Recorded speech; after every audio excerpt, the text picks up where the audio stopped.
요즘 세상 정말 빠르죠. 뭐든지 1분 안에, 아니 몇 초 안에 결론을 보고 싶어 하는 그런 세상이잖아요.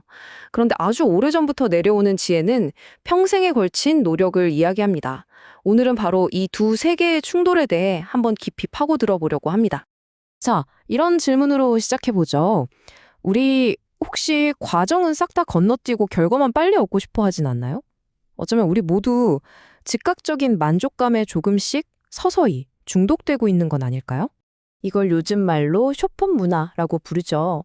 1분짜리 영상, 영화도 요약본으로 보고 과정의 즐거움보다는 결론만 빨리 알고 싶어 하는 마음이요. 근데 이게 심지어 우리 신앙생활에까지 영향을 미친다는 거예요.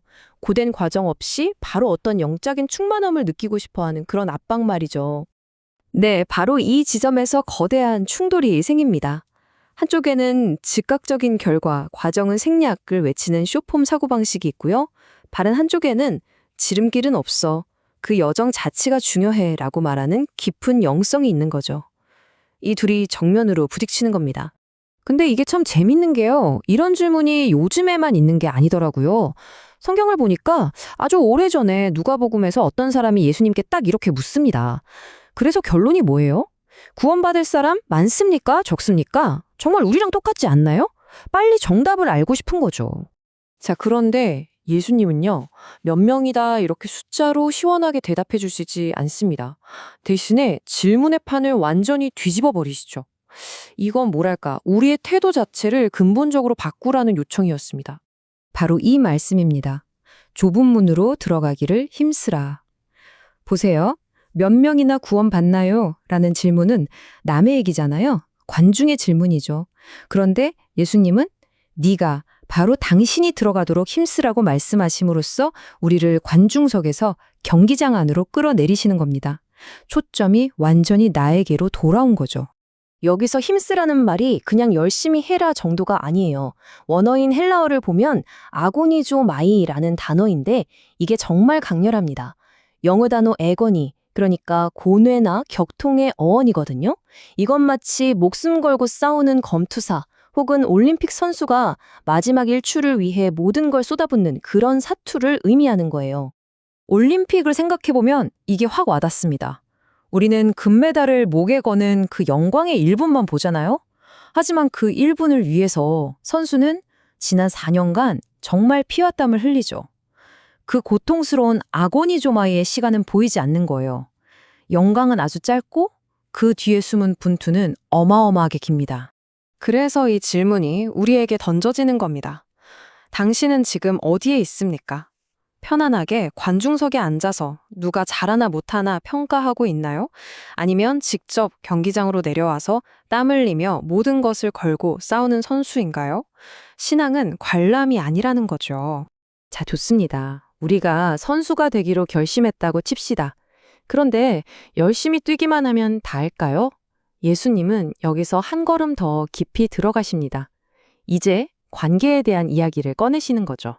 예수님이 이런 비유를 들려주세요. 큰 잔치가 열렸고 이제 문이 닫혔습니다. 그런데 뒤늦게 온 사람들이 문을 막 두드려요. 그랬더니 집주인이 나와서 아주 차갑게 이렇게 말하는 겁니다. 나는 당신들이 누군지, 어디서 왔는지 모릅니다. 문 밖에 있던 사람들은 정말 황당했겠죠. 아니, 그게 무슨 말씀이세요? 우리 같이 밥도 먹고 길거리에서 하시는 말씀도 다 들었잖아요. 기적을 베푸실 때도 바로 옆에 있었고요. 그들은 당연히 자신들이 내부자라고 확신했던 겁니다. 바로 이겁니다. 이 이야기가 보여주는 핵심이죠. 그냥 물리적으로 가까이 있었다는 것, 그 근접성이 곧 친밀함을 의미하지는 않는다는 아주 중요한 원리입니다. 이걸 오늘날의 용어로 표현하면 정말 기가 막힙니다. 바로 딥페이크 신앙이라는 거죠. 딥페이크 영상 보면 진짜 같잖아요.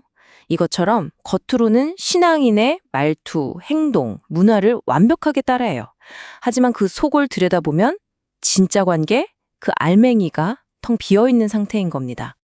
그리고 이 이야기의 클라이맥스는요, 정말 충격적인 대반전입니다. 우리가 당연하다고 생각했던 모든 것들이 완전히 뒤집히는 순간이 오거든요. 예수님이 이렇게 선포하십니다. 나는 당연히 이 잔치에 들어갈 자격이 있어 라고 생각했던 사람들, 소위 처음 된 자라고 불리는 내부자들은 밖에 서 있게 될 거라는 겁니다. 그리고 그 빈자리는 아무도 예상 못했던 동서남북 사방에서 온 외부자들이 채우게 될 거라는 거죠. 이게 뭘 의미할까요? 마치 물이 높은 곳에서 낮은 곳으로 흐르듯이 은혜도 똑같다는 겁니다.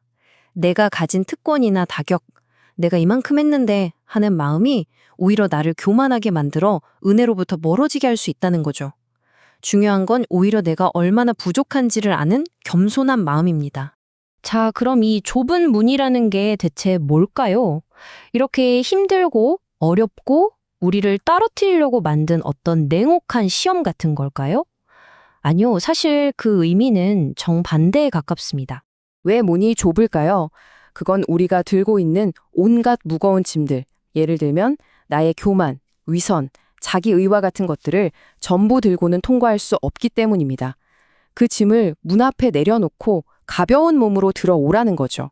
그러면 그 좁은 문 뒤에는 상상도 못할 광활한 잔치가 펼쳐져 있는 겁니다. 그래서 이렇게 말할 수 있는 겁니다. 좁은 문은 우리를 막는 벽이 아니라 우리를 자유롭게 하는 맹렬한 은혜의 초대라고요. 무거운 짐 다 벗어던지고 이 멋진 잔치에 들어오라는 아주 적극적이고 강력한 초대장의 셈이죠. 결국 이 오래된 이야기는 오늘을 사는 우리 각자에게 하나의 질문으로 돌아옵니다. 바로 당신이 그 좁은 문을 통과하기 위해 내려놓아야 할 짐은 무엇인가요? 잠시 한번 조용히 스스로에게 물어보는 시간을 가지면 좋겠습니다. 내가 아직도 꼭 쥐고 있는 그 짐, 그게 과연 무엇일까요?